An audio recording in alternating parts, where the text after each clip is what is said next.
Ay bala, sən kimsən? Bizim adımızdan, bizim şagirdlərdən pul yığırsan.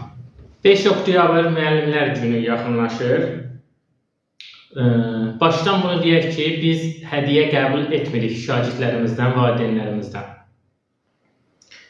Bir şagird düşür ortalığa, müəllimlər günüdür, müəllimə hədiyyə alacaq, pul ver, pul ver, pul ver. Ay bala, sən kimsən? Bizim adımızdan, bizim şagirdlərdən pul yığırsan. Müəllimlərdən tələb edən olurmuş, bunu eşidirik.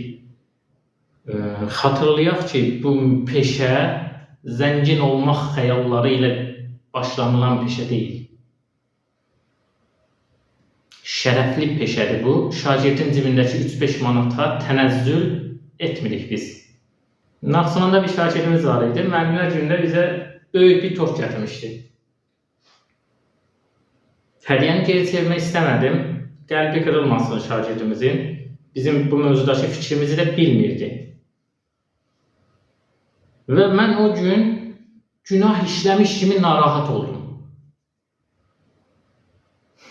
Günahına ortaq axtaran insanlar olur. Və mən ortaqlar axtardım. O gün bizim kursumuza gələn şagirdlərə, valideyn qonaq gələn varsa qonaqlara, digər müəllimlərə payladıq. Biz maddi hədiyyə istəmirik şagirdlərimizdən, valideynlərimizdən.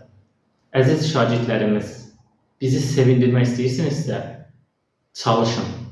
Verdiyimiz ev tapşırıqlarını yerinə yetirin, mövzu izahlarına baxın. Əlavə, YouTube, digər öyrənmə platformalarına girin.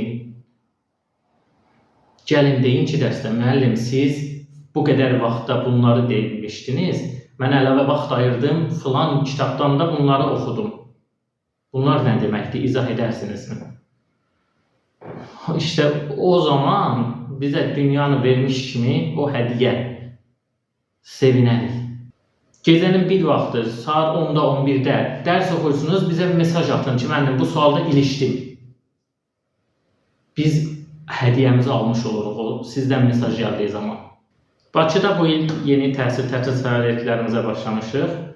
Belə bir video çəkib bütün valideynlərimizə, yeni tanış olduğumuz şagirdlərə də bu fikrimizi çatdırmaq istədik.